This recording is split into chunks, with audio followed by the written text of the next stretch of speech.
All right, everybody, we're back.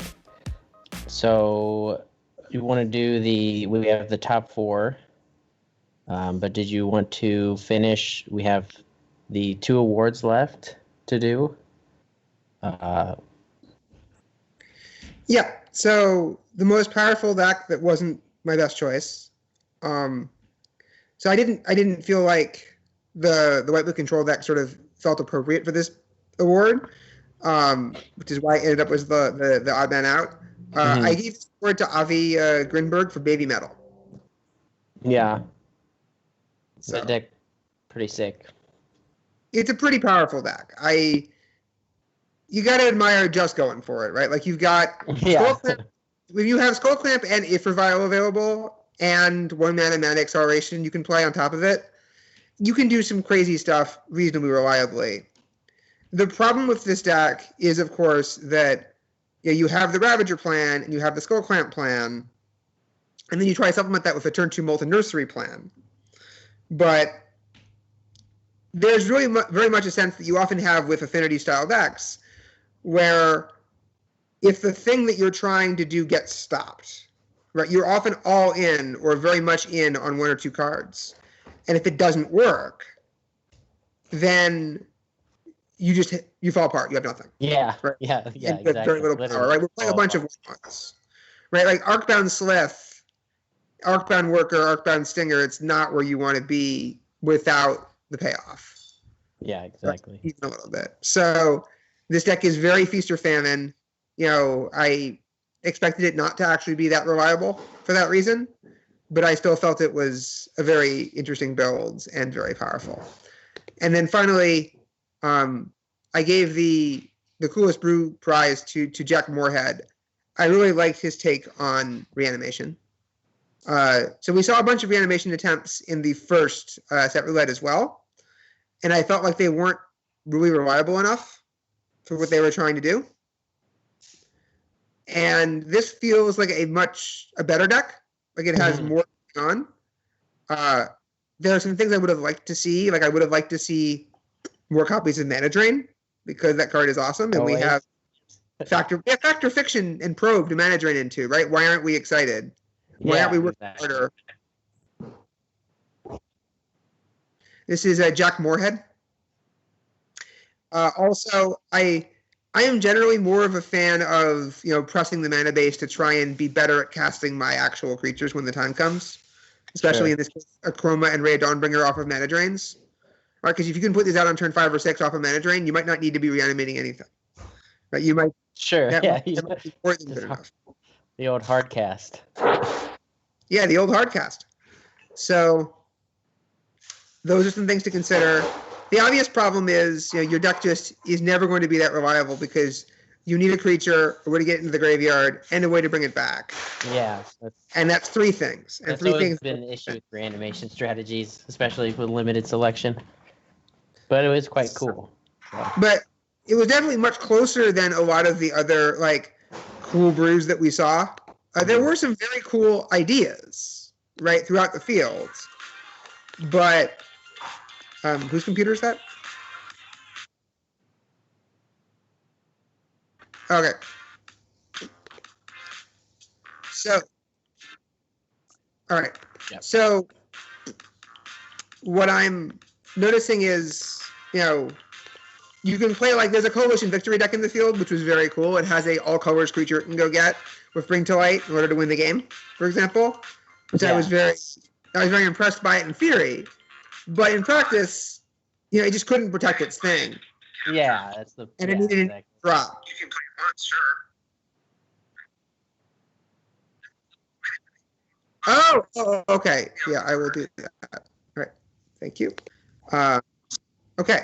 So those are my 3. Those are sort of my 4 choices. I narrowed it down to 3. Plus, Bring to Light, the problem with dual lands, as purely a deck name. Sure. Even if the last few cards didn't quite execute, But I like the idea. I like the idea of here's all this Sunburst, including Bring to Light, but it didn't quite finish up properly, and we saw some obvious problems when we were facing Control earlier. Yeah. It did top 8 though, right? As far as Which standings go. lost in the quarters. So it was close. It was close. It was close. It was almost there. It was remarkably impressive. I would not have expected it to get that far, but it's very powerful, right? It has just a lot of copies of powerful cards. Yeah, and sometimes that's all you need. I mean, in these tournaments, like we've seen, the decks that just do powerful things do very well in Set Roulette. Yeah, so, Mana Drain definitely helps as well. If I was building a deck for Set Roulette 3, I don't know what sets will be available or what cards will be good, but I would say focus on playing the most powerful cards and doing reliably strong things that work reasonably well together. Like, we've seen the players trying to play weird combinations, like, fail reliably, right? Like trying to be too bizarre. I mean, it's fun, but sure, yeah, it's definitely fun, but right. But my guess is, you want to play a bunch of very powerful cards that stop a lot of and have good answers to the linear strategies that are good, right? Like Blood Baron of Vizkopa last time was very crucial to stopping the zombie deck. Yeah. For example, and this time, we're seeing the Sultai decks just be like, it looks like just much more powerful than the competition in terms of the results. Like, a lot of the top 4, a lot of the top 8, are various forms of, well, it turns out that having access to Mana Drain, Mana Acceleration, and Mind Twist is just better than everything else going on. And also gets Skull Clamp, right? So you would have known.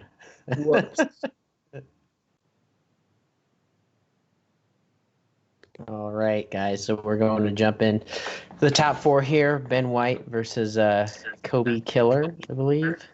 All right, let's do it. Yeah, let's go ahead and get in that match here. It looks like they're about to get joined. So, waiting for a response to your challenge. All right. Skull Clamp versus 5-color. 5-color Sultai, huh? So it's called 5-color. So let's see what's in this deck here. Oh, main deck Echoing Decay is interesting.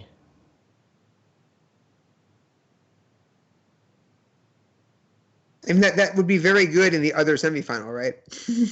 Yeah.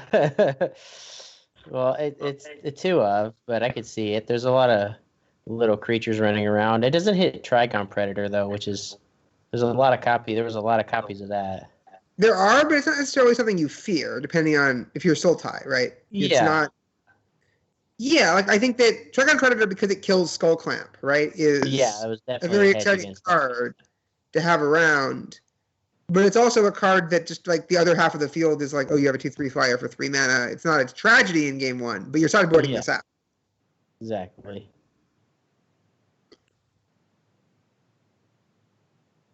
Yeah, I was definitely looking at the list and thinking to myself, if you're playing the Sultai style things, I really want access to, ideally all the Trigon Predators in game 1 so I can play turn 2 Trigon Predator and beat the super aggro Skull Clamp decks. Absolutely.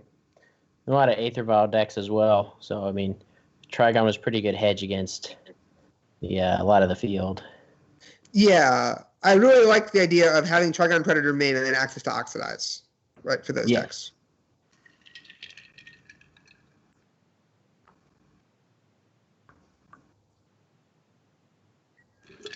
Oh, we the game. All right. We meet again. He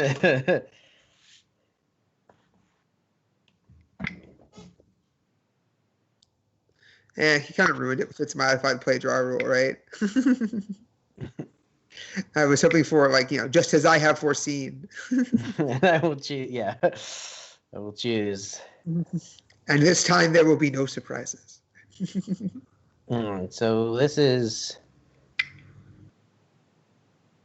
Okay, so they're working out how to choose who plays first.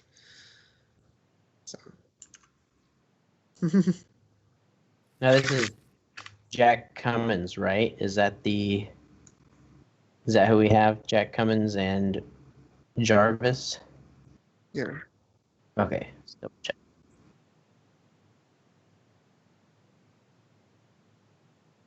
Okay. Right. So that mana base does not cast recoil. Those lands that we just drew.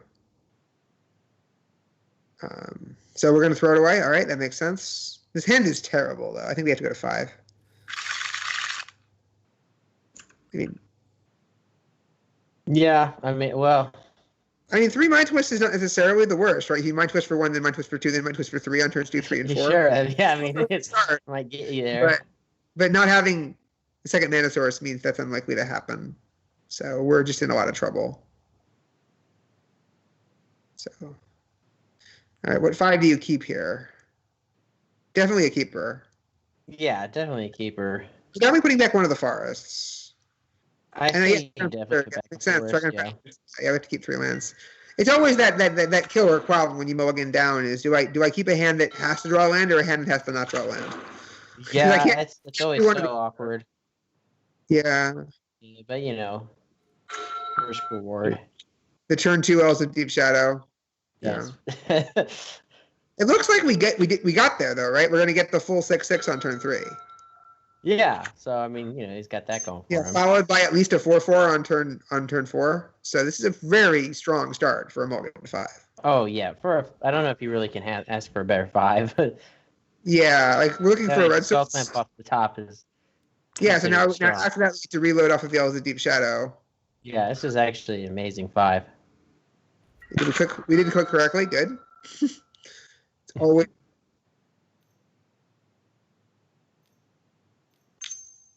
Where is it? Right. Got it. Yeah. All right. So yeah, this turn 2 Redmint Growth, but better. Turn 3 Probe. So it's kind of a slow start. Yeah, and I mean, there's a lot of aggression already. That's the skull. I mean, that skull clamp is going to do a lot of work. So, I mean, it's not. The skull clamp is potentially going to do a lot of work, but for now, it's just going to be like we're going to attack for 6, and then play another 4 power, right? And then the threatening to put you at very, very low immediately. Yeah, definitely. It's just always nice to have it in the pocket. So discarded Factor Fiction and a land. That tells me, we have stuff. We just don't have time. All right, so there's no 5/5 coming, but we can attack for 1 while playing a 4/4. So that's not bad. No, not at all. So the question is, do we want to attack for an extra point, or do we want to play the Skull Clamp? Right, those are both reasonable choices. Are we worried about counter magic from the other side? We check the list. I don't think we are, because even if it's there, right, if he stops to counter the Skull Clamp right now, he's just going to die. Mm-hmm. Well, it looks like if we're looking at the right list, there is 4 mana drain. Yeah, the issue is if he mana drains here, right, on the skull, if he saves mana to mana drain the Skull Clamp, he's just falling so far behind. We haven't even enough to cast it. Yeah. But it's, given the contest, he was just on a bunch of card drawing in air, basically, and there's nothing mattered, right? And maybe some counter spells. He just desperately was trying to find action, is what we have to assume. All right, so how do we sideboard? That was a quick game. Sometimes they don't have anything, right? So let's see what's in the total board here. Yeah. So I think what we want to do is we want to take out Trigon Predator, right? Yeah, it's not really going to do. There's only, I believe, there's one sword in the other list, so it's not really going to be doing much work. So we're putting in Kiora, which is interesting. I have no idea if Kiora is good here or not. And Bone Splinters, and again, we don't have that many creatures we like sacrificing, necessarily. We have some. Yeah.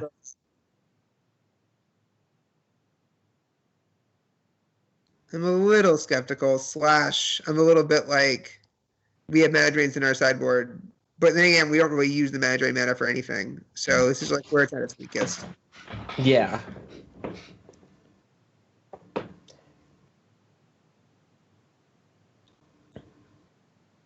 So he's probably looking at his opponent's deck list to try and figure out what he's. Now, why do you think that he has in his sideboard the Indrik Stomp Howler over just another Oxidize or something? Is it because of a body? It's kind of expensive for what it does. It is, but there's definitely a desire to have a bunch of good stuff in this type of build. Right, like it lets you get ahead. It also does kill enchantments if that's relevant. But Yeah. I mean, this deck sort of, you've got a bunch of acceleration right early on. So you could argue that, well, I don't necessarily need to kill the Skull Clamp on turn 1. They don't normally play the Skull Clamp on turn 1 even. They play the Skull Clamp on turn 3 or 4. And then if I get a 4/4 down, that actually matters a lot, and given what I expect to see around. I get a mix of options. There are some matchups where I actually want the 5 mana 4/4 instead. You're paying 4 mana for a 4/4, right? Which is not a bad deal because the 4 mana and no card. Okay. So 1 lander again. Presumably we're tossing it. Yeah. Ooh. I mean, we got to keep this, obviously. Yeah. As much as we don't like it. I mean, it's like Tropical Island, Utopia Sprawl, name black, see what happens, right? It's not the worst start. It's just we could flood out very easily.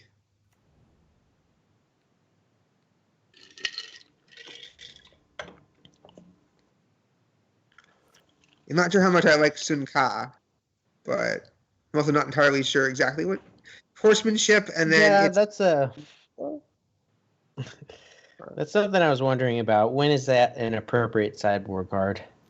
Apparently now. It felt like I have right 4 now. cards out, and I kind of need to like find out what the 4th card in is to make it like just sort of.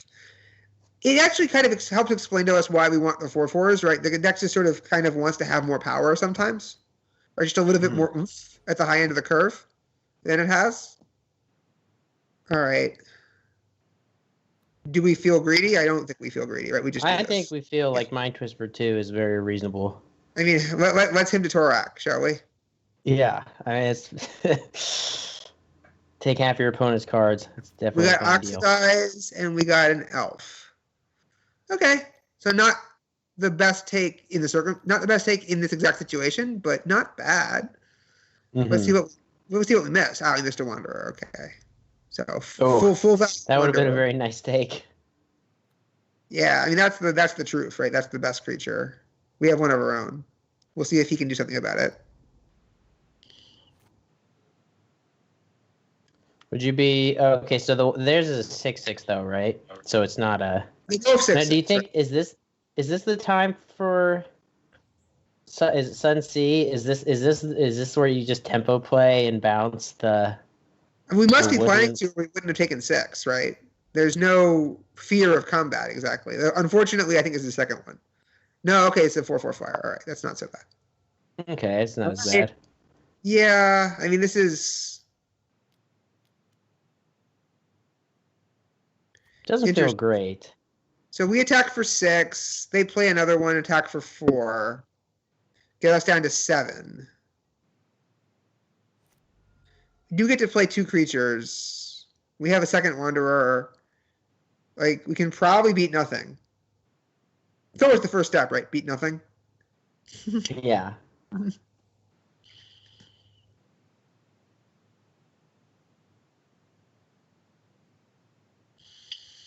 Unfortunately, it's like, I mean, it's not clear that he has something that matters here, right? It's very easy for the something to not do anything. So what do you think the best draw is for Ben here? So, well, I mean, pause to think about what Tropical Island casts, right? What 1-drops? Which blue 1-drops does the deck have? Did it have Force Spike?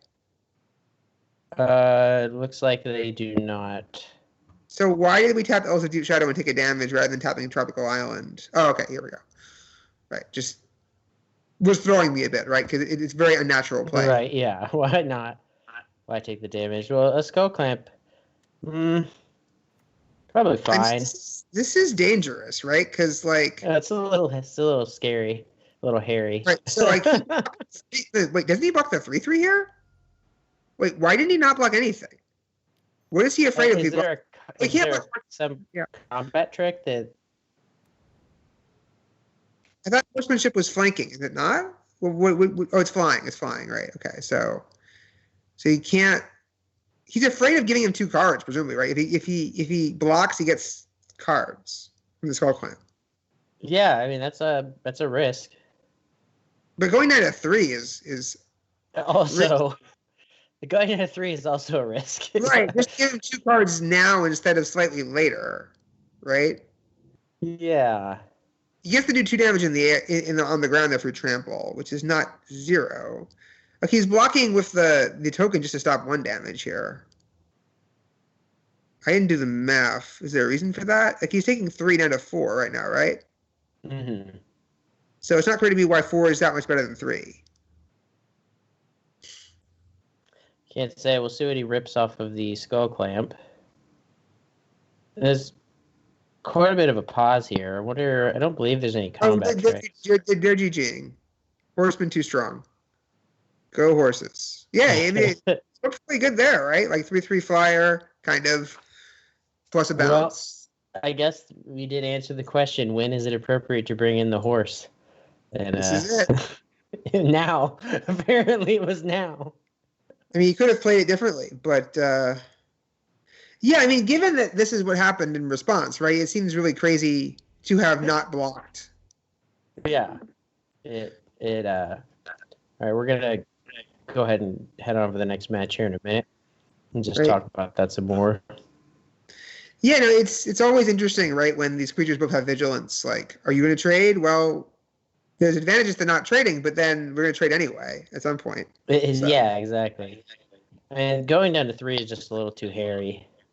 I mean, I think he was just hoping. Well, if I take it down to 3, and then you have actual nothing, right? Because you didn't draw off the Skull Clamp, then I do have a flyer that's right, but its horsemanship is not flying. So going down to 3 against a horsemanship creature is just, I think you can't do it, right? Like you just you just have to give him the cards you have to block. You're dead to a very small number of hours. It's possible he was very close to killing him also, but I can't think of exactly how. So I'm not sure. Might have been a math mistake, but it was a complicated board, right? Like in some ways to think through. Yeah. But the horsemanship definitely seemed like good tech there, right? It was very surprising. Yeah, I'm impressed. I kind of laughed at it when I saw it in the board, just like everybody else. My darts. All right, we're gonna go quick break, everybody. We'll be right back.